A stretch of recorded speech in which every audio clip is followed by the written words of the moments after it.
Radhe Radhe to all my class 8th student. Welcome back in my channel Radhe Govind Science Math Pathshala. Today we will start chapter number 3, part 2, characteristic of synthetic fibers. Imagine that it is a rainy day. What kind of umbrella would you use and why? Synthetic fiber possesses unique characteristics which make them popular dress material. They dry up quickly, are durable, less expensive, readily available, and easy to maintain. Perform the following activities and learn for yourself. जब बारिश का मौसम होता है तब हम जो umbrella use करते हैं वो हम किस प्रकार का अम्ब्रेला यूज़ में लेते हैं और क्यों लेते हैं? क्योंकि वो क्या होता है, सिंथेटिक फाइबर से बना हुआ होता है। वो इसी के लिए पॉपुलर होता है क्योंकि वो क्विकली तो सूख जाता है, अधिक चलता है, चलाऊ होता है, बहुत कम महंगा होता है ना, और आसानी से उपलब्ध हो जाता है। इसका जो मेंटेनेंस है वो भी इजीली है। संश्लेषित रेशे, तो हम ये पता करेंगे इस चैप्टर में क्या संश्लेषित रेशे जो होते हैं वो नेचुरल फाइबर की अपेक्षा कम जल्द सूखते हैं और वो क्यों ऐसा होता है उनके साथ, वो क्विकली क्यों सूख जाते हैं और उसमें ऐसे कौन से फाइबर्स होते हैं जो जिससे जो वाटर है वो कम एब्जॉर्ब होता है, ऐसा क्यों होता है। Now we come on plastic. You must be familiar with many plastic articles used every day. Make a list of such items and their uses. Plastic is also a polymer like the synthetic fiber. All plastic do not have the same type of arrangement of units. आप अपने घर में जो daily की चीज़ें होती हैं usable plastic की होती हैं मोस्टली चीज़ें जो होती हैं, जो वस्तुएं होती हैं, आइटम्स होते हैं, तो उनकी एक लिस्ट बनाइए। तो इसमें से जो सिंथेटिक फाइबर की तरह जो प्लास्टिक भी होता है वो क्या होता है, एक पॉलीमर मतलब बहुलक होता है। सभी प्लास्टिक्स में जो यूनिट्स की जो अरेंजमेंट होता है वो एक प्रकार से नहीं होता, मतलब सेम ही नहीं होता। कुछ में क्या होता है, लीनियर होता है, और कुछ में जो होता है वो क्रॉस मतलब त्रियकबद्ध होता है, क्रॉस लिंक्ड अरेंजमेंट होता है। In sum it is linear whereas other it is cross-linked. Plastic articles are available in all possible shapes and sizes as you can see. Have you ever wondered how this is possible? The fact is that plastic is easily modulable, that is can be shaped in any form. Plastic can be recycled, reused, colored, melt, rolled into sheet or made into wires. That is why it find such A variety of uses. Plastic होता है वो आसानी से किसी भी shape में ढाला जा सकता है, मीन्स उसको किसी भी शेप में हम किसी भी शेप का बना सकते हैं. जो प्लास्टिक क्या होता है, रिसाइकिल होता है और पुनः प्रयुक्त किया जा सकता है. रीयूज़ यानी फिर से यूज़ करना, उसे कलर्ड किया जा सकता है, पिघाला जा सकता है, उसे बील करके है ना चादर में शीट्स में बदला जा सकता है, उसके वायर बनाए जा सकते हैं, और भी कई उसके यूजेस हैं. Polythene, poly plus ethene is an example of plastic. It is used for making common used polythene bags. जो हमारे पॉलीथीन के बैग होते हैं ना, वो देखो उसके संधि विच्छेद पॉली प्लस एथीन यानी प्लास्टिक का अगर ये एग्जाम्पल है, इसमें इसी मतलब पॉली के अंदर एथीन मिला हुआ होता है, मतलब एथीन की कई सारी स्ट्रक्चर्स होती हैं. पॉली मतलब बहुत सारी है ना, एथीन की स्ट्रक्चर मिलकर वो पॉलीथीन कहलाता है. तो जो हमारी पॉलीथीन होती है उसमें मतलब ये चीज़ मिली हुई होती है. मतलब पॉलीथीन प्लास्टिक का एक उदाहरण है जो सामान्य उपयोग में आने वाली पॉलीथीन थैलियाँ बनाने के काम में आता है. You will observe that some plastic article can bend easily while some break when forced to bend. When we add hot water to a plastic bottle, it gets deformed. Such plastic which gets deformed easily heating and can be bent easily are known as thermoplastic. Polythene and PVC are some of the examples of thermoplastic. These are used for manufacturing toys, combs and various types of containers. You can सी कुछ जो plastic होते हैं वो बहुत सरलता से मोड़ सकते हैं, उन्हें बैंड कर सकते हैं, और कुछ को मतलब मोड़ने के लिए हमें फोर्स लगाना पड़ता है।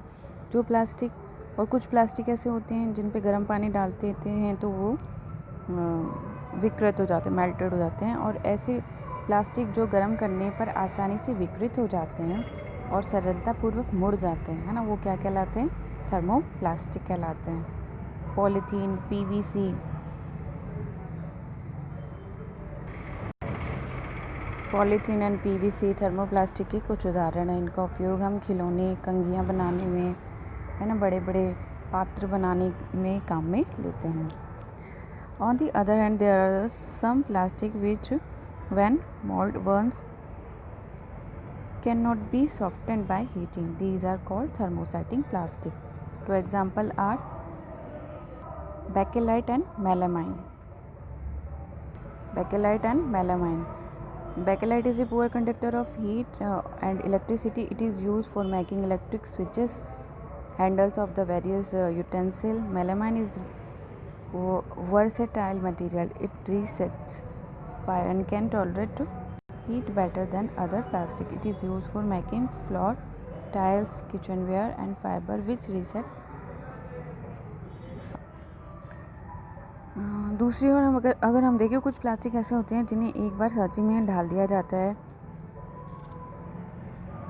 और उसे ऊष्मा देकर के यानी नरम नहीं किया जा सकता, मतलब उसमें गर्म पानी डालें ना या उनको गर्म करें तो वो मेल्ट नहीं होते, तो वो क्या कहलाते हैं? थर्मोसेटिंग प्लास्टिक कहलाते हैं। जैसे कि बैकेलाइट और मेलामाइन। जो बैकेलाइट होता है ना, उससे अपने वो क्या पुअर कंडक्टर, मतलब कि कुचालक होता है ऊष्मा का और विद्युत का, यानी कि उससे अपने ये स्विचेस, जो घर में जितने भी स्विच बोर्ड हैं, बर्तन के जो हैंडल्स हैं ना, वो सब इसी से बने हुए होते हैं, बैकेलाइट से। और मेलामाइन भी बहुत यूज़फुल मटेरियल है। उसके अंदर वो भी क्या होता है ना, आग का प्रतिरोधक होता है, मतलब उसमें गर्म होने के बाद उसमें ऊष्मा को सहने की बहुत ज़्यादा कैपेसिटी होती है, तो उससे फर्श की टाइलें बनती है, रसोई के बर्तन और कपड़े बनाने के उपयोग में लिया जाता है। सबसे इम्पोर्टेंट चीज़ इसमें मेलामाइन में, जो हमारे फायर ब्रिगेड वाले जो लोग होते हैं ना, वो जो ड्रेसेस कॉस्ट्यूम पहनते हैं ना, वो भी मेलामाइन की बनी हुई होती है। तो मेलामाइन का क्या क्या हो गया इसके अंदर, ये क्वेश्चन हमेशा बोर्ड में आता है। मेलामाइन पे कमेंट्स या फिर uses of melamine in our daily life. तो फर्श की टाइल्स तो है ही, है ना, रसोई के बर्तन जो हमारे उस पर, और जो फायर ब्रिगेड की जो ड्रेसेस होती है, कॉस्ट्यूम होती है, वो भी मेलामाइन की बनी होती है। Here you can see these are example of thermosetting plastic.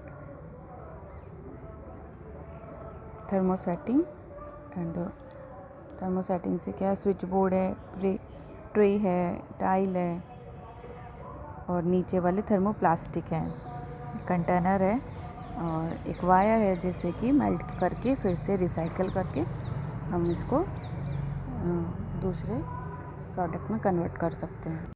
Now we come, you can see your plastic, different kinds of bottle are here. We can structure arrangement of plastic linear and cross link। तो 3 4 5 6 line की भी हो सकती हैं cross link, और linear जो होती है वो सिंगल लाइन होती है plastic. Properties of plastic, bending and breaking. देखो स्केल बैंड हो जाती है, और इसको बैंड करी तो ये ब्रेक हो जाता है। Goggles. Shrinking of plastic bottle, इनका सिकुड़ना, है ना, अगर हम बॉटल में गर्म पानी डाल दें तो वो सिकुड़ जाती है। देखो ये सारी थोड़ी देर में इसका शेप, जो 4th नंबर की बॉटल है, वो बिल्कुल ही डिफरेंट हो गया। If you talk about plastic types, thermoplastic that is soften with heating, for example polythene. Thermoplastic and thermosetting plastic, melt हो जाता है, हीट दी उससे, रिसाइकल करके फिर से न्यू प्रोडक्ट में कन्वर्ट हो सकता है। लेकिन जो थर्मोसेटिंग होते हैं वो बर्न नहीं होते हैं, हाई टेम्परेचर भी नहीं होते हैं। डिफ़िकल्ट टू रिसाइकल, इनको फिर से न्यू प्रोडक्ट में कन्वर्ट करना बहुत डिफ़िकल्ट होता है। Plastic as material of choice. Today, if we think of sorting a food item, water, milk, pickles, dry foods, plastic containers seems more convenient. This is because of their lightweight, lower price, good strength, and easy handling. Being lighter as compared to metals, plastics are used in cars, aircrafts, and spacecrafts too. यदि हम खाद्य सामग्री की बात करें, जैसे जल, दूध, अचार है, सूखे मेवे हैं, इनको स्टोर करने के लिए हम क्या यूज़ लेते हैं? मोस्टली हम प्लास्टिक के बर्तन ही यूज़ लेते हैं ना, डब्बे यूज़ लेते हैं प्लास्टिक के। तो इसका कारण क्यों है? क्योंकि ये लाइट वेट होते हैं, इनकी जो रेट है वो भी काफ़ी कम होती है और अच्छे होते हैं और आसानी से यूज़ में लिए जा सकते हैं। तो ये लाइट वेट होने के कारण प्लास्टिक का उपयोग किस किस में किया जाता है? कार में, एयरक्राफ्ट में, अंतरिक्ष के जो प्रोडक्ट्स बनते हैं, जो स्पेसेस में जाती हैं मशीन वगैरह, जो मिसाइल्स है, वो उसमें भी मोस्टली पार्ट्स जो प्लास्टिक के बना लिए जाते हैं। Now we come on characteristic properties of plastic. Plastic is non reactive. Plastic क्या है? अनअभिक्रियाशील है। नॉन रिएक्टिव, अनअभिक्रियाशील है। You know that metals like iron get rust when left exposed to moisture and air, but plastic do not react with water and air. They are not corroded easily. That is why they are used to store various kinds of material, including many chemicals. Plastic जो होता है, जो जैसे कि हम बात करें लोहे की, अगर हम वस्तुओं को यूज़ में लेते हैं तो अगर वो बारिश में भीग जाए, नमी से खुला छोड़ दें उनको, तो उन पर जंग लग जाती है। परंतु प्लास्टिक को जल या वायु से अभिक्रिया नहीं करते हैं वो दोनों, है ना। मतलब प्लास्टिक पे ना तो वाटर का इफ़ेक्ट पड़ता है, ना ही एयर का, तो इस कारण से वो ख़राब नहीं होते वर्षा में भी। Plastic is light, strong and durable. इसमें यही है कि बस जो प्लास्टिक जो होते हैं वो लाइट वेट होते हैं, स्ट्रॉन्ग होते हैं, प्रबल होते हैं और ड्यूरेबल मतलब चिरस्थायी होते हैं, क्योंकि ये अन्य जो मेटल के जो प्रोडक्ट्स होते हैं उनसे काफ़ी सस्ते भी होते हैं, लाइट वेट होते हैं। और ये फैक्ट्रीज़ में, घर के अंदर में भी, घर के कई कामों में प्लास्टिक के बर्तन को ही हम यूज़ में लेते हैं। तो this is second characteristic of plastic. Last one is a plastic are poor conductor. जो प्लास्टिक होता है वो कुचालक होता है। जो प्लास्टिक में क्या होता है, हीट और पहले भी आ चुका है ये, हीट और इलेक्ट्रिसिटी का ये क्या होता है, पुअर कंडक्टर मतलब कुचालक होता है। इसलिए बिजली के जो तार होते हैं वो प्लास्टिक से ढके रहते हैं। खाना बनाने वाले जो हमारे बर्तन हैं उनके जो हैंडल हैं वो भी इसी के बने हुए होते हैं। Do you know this plastic special plastic cookware is used in microwave oven for cooking food. In microwave oven the heat कुक्स the food but does not affect the plastic vessel. Plastic का जो Teflon is a special plastic on which oil and water do not stick. It is used for non-stick coating on cookwares. Fireproof plastic, although synthetic fiber catches fire easily. It is interesting to know that the uniform of firemen have coating of melamine plastic to make them flame resistant. हम अगर Teflon की बात करें तो एक special प्रकार का plastic होता है जिसपे कि वो जो हमारे काले बर्तन होते हैं ना घर में, कुकर और कढ़ाई है, करछी है, वो जो ब्लैक कलर के बने हुए होते हैं वो एक्चुअल में प्लास्टिक है। वो स्पेशल प्रकार का, स्पेशल टाइप का प्लास्टिक होता है, थर्मोसेटिंग होता है। उसमें तेल और जल जो होता है वो चिपकता नहीं है। उसमें भोजन पकाने पे पात्रों में वो उसमें चिपकता नहीं। क्यों नहीं चिपकता? क्योंकि उस पर परत लगी हुई होती है इसकी।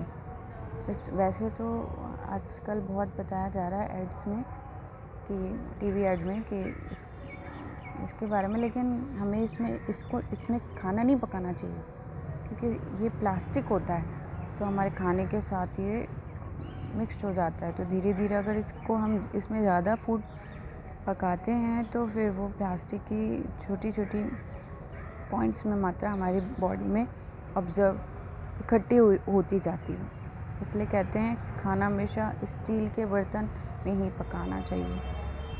फायर प्रूफ प्लास्टिक, जो ये फायरमैन होते हैं, जो इनकी जो ड्रेसेस होती है वो मेलामाइन प्लास्टिक की बनी हुई होती है, मतलब वो अग्निरोधक होती है ना, इसलिए। तो now your chapter is complete. One thing is remaining, plastic and पर्यावरण, plastic and environment. Since plastic takes several years to decompose, it is not environment friendly. It causes environmental pollution. Besides the burning process in the synthetic material, it quite slow and it does not get completely burnt easily. In the process, it releases lots of poisonous forms into the atmosphere, causing air pollution. How to this problem be solved? Plastic की जो अभी चल भी रहा है कि plastic हमें use में नहीं लेना चाहिए। तो प्लास्टिक क्या होता है, बहुत सारा हमारे घरों से निकल कर कचरे के वहाँ इकट्ठा हो जाता है। अब वहाँ पर उसको किस तरह से हम डिज़ोल्व करते हैं, लेकिन आप जानते होंगे कि जो प्लास्टिक है वो डिज़ोल्व नहीं होता। मतलब हम गार्बेज की बात करें इस टेबल में देखते हुए, फर्स्ट पॉइंट से पील of vegetable, fruits and left over food stuff, मतलब सब्जी और फलों के छिलके हैं, बचा हुआ भोजन है, वो तो डिज़ोल्व हो जाता है कुछ ही दिनों में, 1 to 2 वीक में। पेपर भी डिज़ोल्व हो जाता है 10 to 30 डेज़ में। कॉटन क्लॉथ भी हो जाता है 1 to 5 मंथ में। वुड भी हो जाती है, वुडन क्लोथ्स भी हो जाते हैं। Tin, aluminium and other metal, ये 100 to 500 ईयर्स लेते हैं, लेकिन ये नॉन बायोडिग्रेडेबल है। और प्लास्टिक जो बैग्स हैं वो बहुत बहुत बहुत ज़्यादा उनको वर्ष लग जाते हैं डिज़ोल्व होने में, तो ये नॉन बायोडिग्रेडेबल में आते हैं। अगर हम बात करें बायोडिग्रेडेबल मटेरियल की, तो वो जो मटेरियल होते हैं जो एनवायरनमेंट में अच्छे से जीवाणु मतलब बैक्टीरिया के द्वारा डिज़ोल्व हो जाते हैं, तो वो तो बायोडिग्रेडेबल कहलाते हैं। और वो आइटम्स जो कि बैक्टीरिया के द्वारा डिज़ोल्व नहीं होते हैं वो नॉन बायोडिग्रेडेबल कहलाते हैं। तो इसका एक साइकिल है जो कि हमें अपनाना चाहिए, जिसमें कि 5 R आते हैं, 5 R principle. First is 5 R principle में first principle is reduce, second is reuse, third is recycle, fourth is recover and last 5th is refuse. जो लास्ट वाला है ये इसी बार ऐड हुआ है। हमेशा 4 ही प्रिंसिपल आते हैं आपके, तो इसको ज़रूर याद करना है। ये लास्ट टॉपिक है, ये बोर्ड में पूछा जाता है। 4 R, अब 5 R हो गए आपके, तो 5 R आपको याद रखने हैं। Okay, now your chapter is finished. We will solve question answer. Thank you for watching my video.